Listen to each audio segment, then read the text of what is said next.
شروع اللہ کا نام لے کر جو بڑا مہربان نہایت رحم والا ہے۔ سب تعریف اللہ ہی کو ہے جس نے اپنے محبوب بندے محمد صلی اللہ علیہ وآلہ وسلم پر یہ کتاب نازل کی اور اس میں کسی طرح کی کجی اور پیچیدگی نہ رکھی، بلکہ سیدھی اور سلیس اتاری تاکہ لوگوں کو عذاب سخت سے جو اس کی طرف سے آنے والا ہے ڈرائے، اور مومنوں کو جو نیک عمل کرتے ہیں خوشخبری سنائے کہ ان کے لیے ان کے کاموں کا نیک بدلہ یعنی بہشت ہے جس میں وہ ہمیشہ رہیں گے، اور ان لوگوں کو بھی ڈرائے جو کہتے ہیں کہ اللہ نے کسی کو بیٹا بنا لیا ہے۔ ان کو اس بات کا کچھ بھی علم نہیں اور نہ ان کے باپ دادا ہی کو تھا۔ یہ بڑی سخت بات ہے جو ان کے منہ سے نکلتی ہے، اور کچھ شک نہیں کہ یہ جو کچھ کہتے ہیں محض جھوٹ ہے۔ اے پیغمبر، اگر یہ اس کلام پر ایمان نہ لائیں تو شاید تم ان کے پیچھے رنج کر کر کے اپنے تئیں ہلاک کر دو گے۔ جو چیز زمین پر ہے ہم نے اس کو زمین کے لیے زینت بنایا ہے تاکہ لوگوں کی آزمائش کریں کہ ان میں کون اچھے عمل کرنے والا ہے، اور جو چیز زمین پر ہے ہم اس کو نابود کر کے بنجر میدان کر دیں گے۔ کیا تم خیال کرتے ہو کہ غار اور لوح والے ہماری نشانیوں میں سے عجیب تھے؟ جب وہ نوجوان غار میں جا رہے تو کہنے لگے کہ اے ہمارے پروردگار، ہم پر اپنے ہاں سے رحمت نازل فرما اور ہمارے کام میں درستی کے سامان مہیا کر۔ تو ہم نے غار میں کئی سال تک ان کے کانوں پر نیند کا پردہ ڈالے رکھا، یعنی ان کو سلائے رکھا، پھر ان کو جگہ اٹھایا تاکہ معلوم کریں کہ جتنی مدت وہ غار میں رہے دونوں جماعتوں میں سے اس کی مقدار کس کو خوب یاد ہے۔ ہم ان کے حالات تم سے صحیح صحیح بیان کرتے ہیں۔ وہ کئی نوجوان تھے جو اپنے پروردگار پر ایمان لائے تھے، اور ہم نے ان کو اور زیادہ ہدایت دی تھی، اور ان کے دلوں کو مربوط یعنی مضبوط کر دیا۔ جب وہ اٹھ کھڑے ہوئے تو کہنے لگے کہ ہمارا پروردگار آسمانوں اور زمین کا مالک ہے، ہم اس کے سوا کسی کو معبود سمجھ کر نہ پکاریں گے۔ اگر ایسا کیا تو اس وقت ہم نے بے عقلی کی بات کی۔ ان ہماری قوم کے لوگوں نے اس کے سوا اور معبود بنا رکھے ہیں، بھلا یہ ان کے معبود ہونے پر کوئی کھلی دلیل کیوں نہیں ہلاتے؟ تو اس سے زیادہ کون ظالم ہے جو اللہ پر جھوٹ باندھے؟ اور جب تم نے ان مشرکوں سے اور جن کی یہ اللہ کے سوا عبادت کرتے ہیں ان سے کنارہ کر لیا ہے تو غار میں چل رہو، تمہارا پروردگار تمہارے لیے اپنی رحمت وسیع کر دے گا اور تمہارے کاموں میں آسانی کے سامان مہیا کرے گا۔ اور جب سورج نکلے تو تم دیکھو کہ دھوپ ان کے غار سے داہنی طرف سمٹ جائے، اور جب غروب ہو تو ان سے بائیں طرف کترا جائے، اور وہ اس غار کے کشادہ حصے میں تھے۔ یہ اللہ کی نشانیوں میں سے ہیں، جس کو اللہ ہدایت دے وہ ہدایت یاب ہے، اور جس کو گمراہ رہنے دے تو تم اس کے لیے کوئی دوست راہ بتانے والا نہ پاؤ گے۔ اور تم ان کے متعلق خیال کرو کہ وہ جاگ رہے ہیں حالانکہ وہ سوتے ہیں، اور ہم ان کو دائیں اور بائیں کروٹ بدلاتے تھے، اور ان کا کتا چوکھٹ پر دونوں ہاتھ پھیلائے ہوئے تھا۔ اگر تم ان کو جھانک کر دیکھتے تو پیٹ پھیر کر بھاگ جاتے اور ان سے دہشت میں آ جاتے۔ اور اسی طرح ہم نے ان کو اٹھایا تاکہ آپس میں ایک دوسرے سے دریافت کریں۔ ایک کہنے والے نے کہا کہ تم یہاں کتنی مدت رہے؟ انہوں نے کہا کہ 1 دن یا اس سے بھی کم۔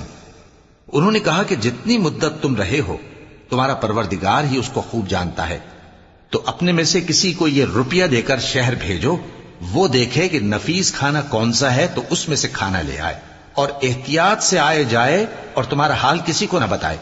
اگر وہ تم پر دسترس پا لیں گے تو تمہیں سنسار کر دیں گے یا پھر اپنے مذہب میں داخل کر لیں گے، اور اس وقت تم کبھی فلاح نہیں پاؤ گے۔ اور اسی طرح ہم نے لوگوں کو ان کے حال سے خبردار کر دیا تاکہ وہ جانیں کہ اللہ کا وعدہ سچا ہے، اور یہ کہ قیامت جس کا وعدہ کیا جاتا ہے اس میں کچھ شک نہیں۔ اس وقت لوگ ان کے بارے میں باہم جھگڑنے لگے اور کہنے لگے کہ ان کے غار پر عمارت بنا دو۔ ان کا پروردگار ان کے حال سے خوب واقف ہے۔ جو لوگ ان کے معاملے میں غلبہ رکھتے تھے وہ کہنے لگے کہ ہم ان کے غار پر مسجد بنائیں گے۔ بعض لوگ اٹکل پچو کہیں گے کہ وہ 3 تھے اور چوتھا ان کا کتا تھا، اور بعض کہیں گے کہ وہ 5 تھے اور چھٹا ان کا کتا تھا، اور بعض کہیں گے کہ وہ 7 تھے اور 8واں ان کا کتا تھا۔ کہہ دو کہ میرا پروردگار ہی ان کے شمار سے خوب واقف ہے، ان کو جانتے بھی ہیں تو تھوڑے ہی لوگ جانتے ہیں۔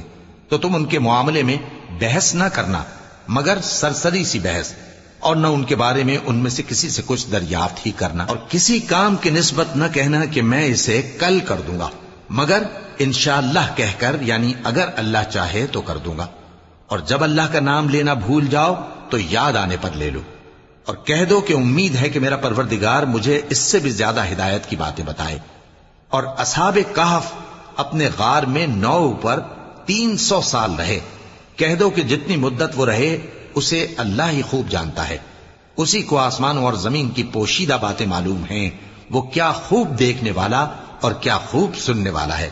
اس کے سوا ان کا کوئی کارساز نہیں، اور نہ وہ اپنے حکم میں کسی کو شریک کرتا ہے۔ اور اپنے پروردگار کی کتاب کو جو تمہارے پاس بھیجی جاتی ہے پڑھتے رہا کرو، اس کی باتوں کو کوئی بدلنے والا نہیں، اور اس کے سوا تم کہیں پناہ بھی نہیں پاؤ گے۔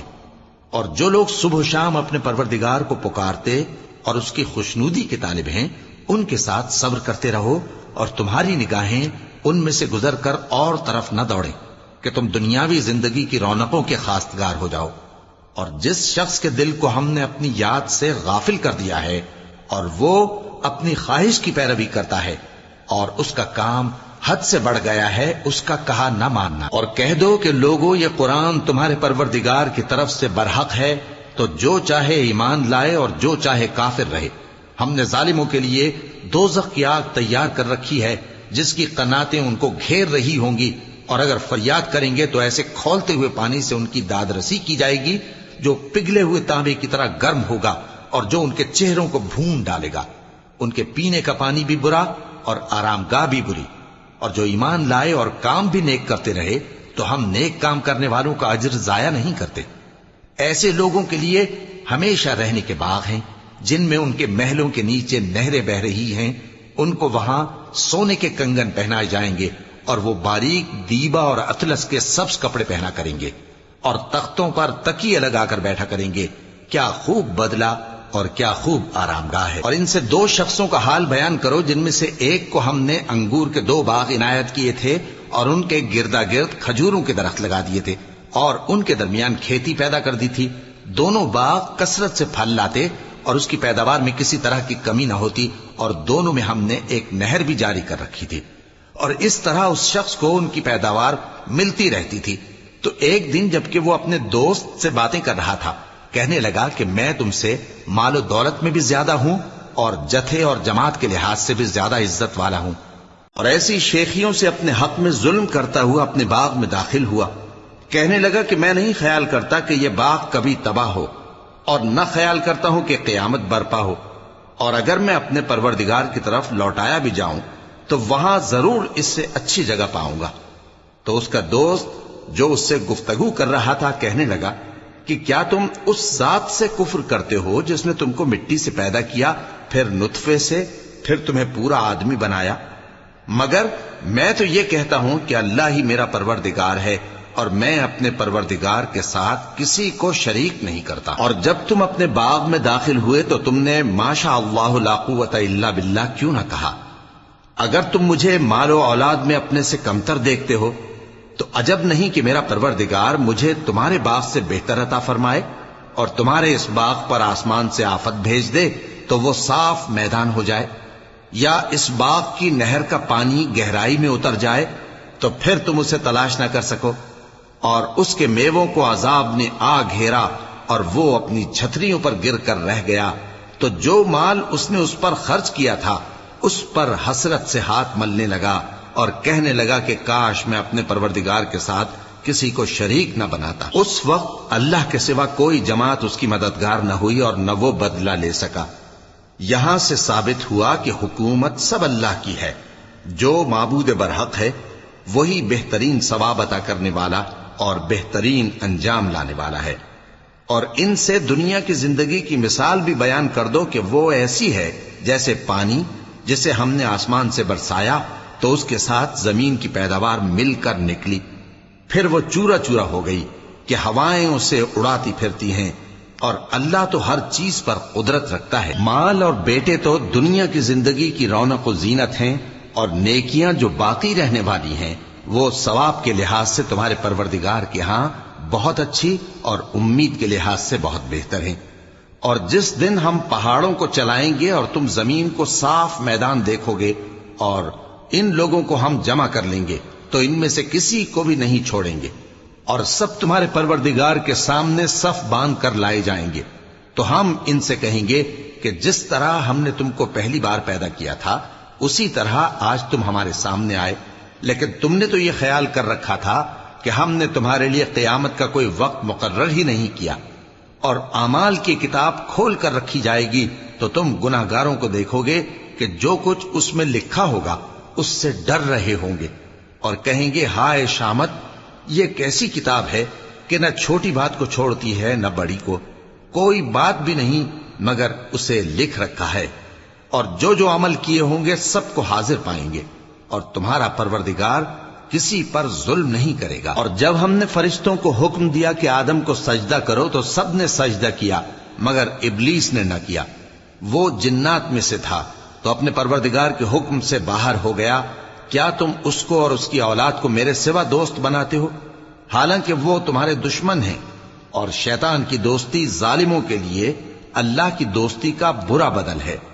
میں نے ان کو نہ تو آسمانوں اور زمین کے پیدا کرنے کے وقت بلایا تھا اور نہ خود ان کے پیدا کرنے کے وقت، اور میں ایسا نہ تھا کہ گمراہ کرنے والوں کو مددگار بناتا۔ اور جس دن اللہ فرمائے گا کہ اب میرے شریکوں کو جن کی نسبت تم معبود ہونے کا گمان رکھتے تھے بلاؤ، تو وہ ان کو بلائیں گے مگر وہ ان کو کچھ جواب نہ دیں گے، اور ہم ان کے درمیان ہلاکت کی ایک جگہ بنا دیں گے، اور گناہگار لوگ دوزخ کو دیکھیں گے تو یقین کر لیں گے کہ وہ اس میں پڑنے والے ہیں، اور اس سے بچنے کا کوئی راستہ نہ پائیں گے۔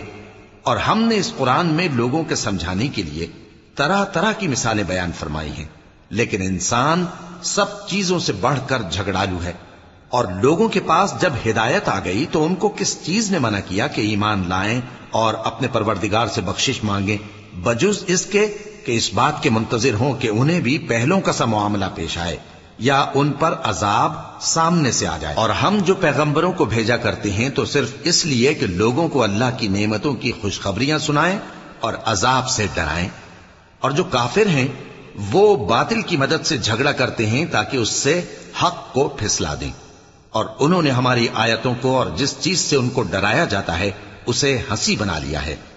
اور اس سے بڑھ کر ظالم کون، جس کو اس کے پروردگار کی آیات کے ذریعے سمجھایا گیا تو اس نے ان سے منہ پھیر لیا، اور جو اعمال وہ آگے کر چکا اس کو بھول گیا۔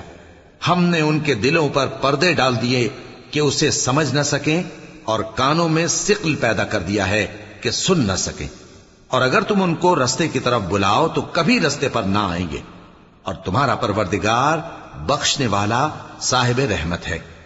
اگر وہ ان کے کرتوتوں پر ان کو پکڑنے لگے تو ان پر جھٹ عذاب بھیج دے، مگر ان کے لیے ایک وقت مقرر کر رکھا ہے کہ اس کے عذاب سے کوئی پناہ کی جگہ نہ پائیں گے۔ اور یہ بستیاں جو ویران پڑی ہیں، جب انہوں نے کفر کر کے ظلم کیا تو ہم نے ان کو تباہ کر دیا، اور ان کی تباہی کے لیے ایک وقت مقرر کر دیا تھا۔ اور جب موسیٰ نے اپنے شاگرد سے کہا کہ جب تک میں دو دریاؤں کے ملنے کی جگہ نہ پہنچ جاؤں ٹلنے کا نہیں، خاص صدیوں چلتا رہوں، پھر جب وہ دونوں ان دریاؤں کے سنگم پر پہنچے تو اپنی مچھلی بھول گئے، پھر اس مچھلی نے دریا میں سرنگ کی طرح اپنا راستہ بنا لیا۔ جب آگے چلے تو موسیٰ نے اپنے شاگرد سے کہا کہ ہمارا کھانا لاؤ، اس سفر سے ہم کو بہت تکان ہو گئی ہے۔ اس نے کہا کہ بھلا آپ نے دیکھا کہ جب ہم نے اس چٹان کے پاس آرام کیا تھا تو میں مچھلی وہیں بھول گیا، اور مجھے آپ سے اس کا ذکر کرنا شیطان نے بھلا دیا، اور اس مچھلی نے عجیب طرح سے دریا میں اپنا راستہ بنایا۔ موسیٰ نے کہا یہی تو وہ مقام ہے جسے ہم تلاش کرتے تھے، تو وہ اپنے پاؤں کے نشان دیکھتے دیکھتے لوٹ گئے۔ وہاں انہوں نے ہمارے بندوں میں سے ایک بندہ دیکھا جس کو ہم نے اپنے ہاں سے رحمت خاص سے نوازا تھا اور اپنے پاس سے ایک خاص علم بخشا تھا۔ موسیٰ نے ان سے جن کا نام خضر تھا کہا کہ جو علم اللہ کی طرف سے آپ کو سکھایا گیا ہے، اگر آپ اس میں سے مجھے کچھ بھلائی کی باتیں سکھائیں تو میں آپ کے ساتھ رہوں۔ خضر نے کہا کہ تم میرے ساتھ رہ کر صبر نہیں کر سکو گے، اور جس بات کی تمہیں خبر ہی نہیں اس پر صبر کر بھی کیسے سکتے ہو؟ موسیٰ نے کہا اللہ نے چاہا تو آپ مجھے صابر پائیے گا، اور میں آپ کے ارشاد کے خلاف نہیں کروں گا۔ خضر نے کہا اگر تم میرے ساتھ رہنا چاہو تو شرط یہ ہے مجھ سے کوئی بات نہ پوچھنا جب تک میں خود اس کا ذکر تم سے نہ کروں۔ تو دونوں چل پڑے، یہاں تک کہ جب کشتی میں سوار ہوئے تو خضر نے کشتی کو پھاڑ ڈالا۔ موسیٰ نے کہا کیا آپ نے اس کو اس لیے پھاڑا ہے کہ سواروں کو غرق کر دی؟ یہ تو آپ نے بڑی عجیب بات کی۔ پناہ مانگتا ہوں میں اللہ کی شیطان مردود سے۔ شروع اللہ کا نام لے کر جو بڑا مہربان نہایت رحم والا ہے۔ خضر نے کہا کیا میں نے نہیں کہا تھا کہ تم میرے ساتھ صبر نہ کر سکو گے؟ موسیٰ نے کہا کہ جو بھول مجھ سے ہوئی اس پر مواخذہ نہ کیجیے اور میرے معاملے میں مجھ پر مشکل نہ ڈالیے۔ پھر دونوں چلے، یہاں تک کہ رستے میں ایک لڑکا ملا تو خضر نے اسے مار ڈالا۔ موسیٰ نے کہا کہ آپ نے ایک بے گناہ شخص کو ناحق بغیر قصاص کے مار ڈالا، یہ تو آپ نے بری بات کی۔ خضر نے کہا کیا میں نے نہیں کہا تھا کہ تم سے میرے ساتھ صبر نہیں ہو سکے گا؟ انہوں نے کہا کہ اگر میں اس کے بعد پھر کوئی بات پوچھوں یعنی اعتراض کروں تو مجھے اپنے ساتھ نہ رکھیے گا کہ آپ میری طرف سے عذر کے قبول کرنے میں حد کو پہنچ گئے ہیں۔ پھر دونوں چلے، یہاں تک کہ گاؤں والوں کے پاس پہنچے اور ان سے کھانا طلب کیا۔ انہوں نے ان کی ضیافت کرنے سے انکار کیا۔ پھر انہوں نے وہاں ایک دیوار دیکھی جو گرا چاہتی تھی تو خضر نے اس کو سیدھا کر دیا۔ موسیٰ نے کہا کہ اگر آپ چاہتے تو ان سے اس کا معاوضہ لے لیتے تاکہ کھانے کا کام چلتا۔ خضر نے کہا کہ اب مجھ میں اور تم میں علیحدگی، مگر جن باتوں پر تم صبر نہ کر سکے میں ان کا تمہیں بھید بتائے دیتا ہوں کہ وہ جو کشتی تھی غریب لوگوں کی تھی جو دریا میں محنت کر کے یعنی کشتیاں چلا کر گزارا کرتے تھے، اور ان کے سامنے کی طرف ایک بادشاہ تھا جو ہر اچھی کشتی کو زبردستی چھین لیتا تھا، تو میں نے چاہا کہ اسے عیبدار کر دوں تاکہ وہ اسے غصب نہ کر سکے۔ اور وہ جو لڑکا تھا اس کے ماں باپ دونوں مومن تھے، ہمیں اندیشہ ہوا کہ وہ بڑا ہو کر بد کردار ہوگا تو کہیں ان کو سرکشی اور کفر میں نہ پھنسا دے، تو ہم نے چاہا کہ ان کا پروردگار اس کی جگہ ان کو اور بچہ عطا فرمائے جو اخلاقی پاکیزگی میں بہتر اور محبت میں زیادہ قریب ہو۔ اور وہ جو دیوار تھی سو 2 یتیم لڑکوں کی تھی جو شہر میں رہتے تھے، اور اس کے نیچے ان کا خزانہ دفن تھا، اور ان کا باپ ایک نیک آدمی تھا۔ تو تمہارے پروردگار نے چاہا کہ وہ اپنی جوانی کو پہنچ جائیں اور پھر اپنا خزانہ نکالیں۔ یہ تمہارے پروردگار کی مہربانی ہے، اور یہ کام میں نے اپنی طرف سے نہیں کیے، یہ ان باتوں کی حقیقت ہے جن پر تم صبر نہ کر سکے۔ اور تم سے ذوالقرنین کے بارے میں دریافت کرتے ہیں، کہہ دو کہ میں اس کا کسی قدر حال تمہیں پڑھ کر سناتا ہوں۔ ہم نے اس کو زمین میں بڑا اقتدار دیا تھا اور ہر طرح کا سامان اس کو عطا کیا تھا، تو اس نے ایک سفر کا سامان کیا، یہاں تک کہ جب سورج کے غروب ہونے کی جگہ پہنچا تو اسے ایسا پایا کہ ایک کیچڑ والے چشمے میں ڈوب رہا ہے، اور اس چشمے کے پاس ایک قوم دیکھی۔ ہم نے کہا ذوالقرنین تم ان کو خواہ تکلیف دو خواہ ان کے بارے میں بھلائی اختیار کرو، دونوں باتوں کی تم کو قدرت ہے۔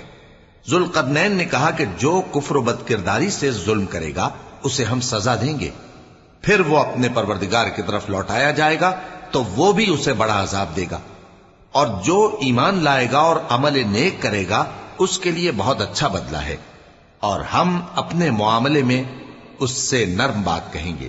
پھر اس نے ایک اور سامان سفر کیا، یہاں تک کہ سورج کے طلوع ہونے کے مقام پر پہنچا تو دیکھا کہ وہ ایسے لوگوں پر طلوع ہوتا ہے جن کے لیے ہم نے دھوپ سے بچاؤ کی کوئی اوٹ نہیں بنائی تھی۔ حقیقت یوں ہی تھی، اور جو کچھ اس کے پاس تھا ہم کو سب کی خبر تھی۔ پھر اس نے ایک اور سفر کا سامان کیا، یہاں تک کہ 2 اونچے سیدھے پہاڑوں کے درمیان پہنچا تو دیکھا کہ ان کے اس طرف کچھ لوگ ہیں کہ بات کو سمجھ نہیں سکتے۔ ان لوگوں نے کہا کہ اے ذوالقرنین، یاجوج اور ماجوج اس علاقے میں فساد کرتے رہتے ہیں، بھلا ہم آپ کے لیے خرچ کا انتظام کر دیں کہ آپ ہمارے اور ان کے درمیان ایک دیوار کھینچ دیں۔ ذوالقرنین نے کہا کہ خرچ کا جو مقدور اللہ نے مجھے بخشا ہے وہ بہت اچھا ہے، تم مجھے قوت بازو سے مدد دو، میں تمہارے اور ان کے درمیان ایک مضبوط رکاوٹ بنا دوں گا۔ تم لوہے کے بڑے بڑے تختے میرے پاس لاؤ۔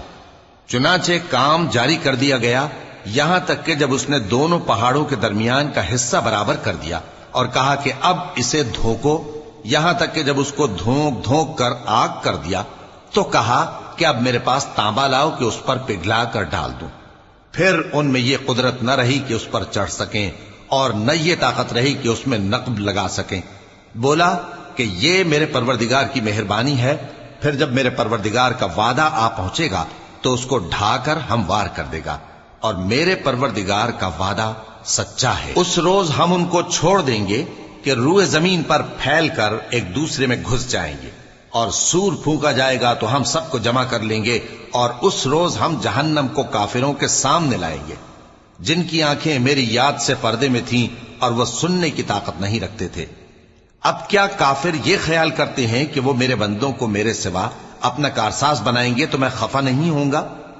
ہم نے ایسے کافروں کے لیے جہنم کی مہمانی تیار کر رکھی ہے۔ کہہ دو کہ ہم تمہیں ایسے لوگ بتائیں جو اعمال کے لحاظ سے بڑے نقصان میں ہیں۔ یہ وہ لوگ ہیں جن کی دوڑ دھوپ دنیا کی زندگی میں برباد ہو گئی اور وہ یہ سمجھے ہوئے ہیں کہ وہ اچھے کام کر رہے ہیں۔ یہ وہ لوگ ہیں جنہوں نے اپنے پروردگار کی آیتوں کو نہ مانا اور اس کے سامنے جانے سے انکار کیا، تو ان کے اعمال ضائع ہو گئے۔ سو ہم قیامت کے دن ان کے لیے کچھ بھی وزن قائم نہیں کریں گے۔ یہ ان کی سزا ہے، یعنی جہنم، اس لیے کہ انہوں نے کفر کیا اور ہماری آیتوں اور ہمارے پیغمبروں کی ہنسی اڑائی۔ جو لوگ ایمان لائے اور عمل نیک کیے ان کے لیے بہشت کے باغ بطور مہمانی ہوں گے، ہمیشہ ان میں رہیں گے اور وہاں سے مکان بدلنا نہ چاہیں گے۔ کہہ دو کہ اگر سمندر میرے پروردگار کی باتوں کے لکھنے کے لیے روشنائی ہو تو قبل اس کے کہ میرے پروردگار کی باتیں تمام ہوں سمندر ختم ہو جائے، اگرچہ ہم ویسا ہی اور اس کی مدد کو لائیں۔ کہہ دو کہ میں تمہاری طرح کا ایک بشر ہوں، البتہ میری طرف وہی آتی ہے کہ تمہارا معبود وہی ایک معبود ہے۔ تو جو شخص اپنے پروردگار سے ملنے کی امید رکھے چاہیے کہ عمل نیک کرے اور اپنے پروردگار کی عبادت میں کسی کو شریک نہ بنائے۔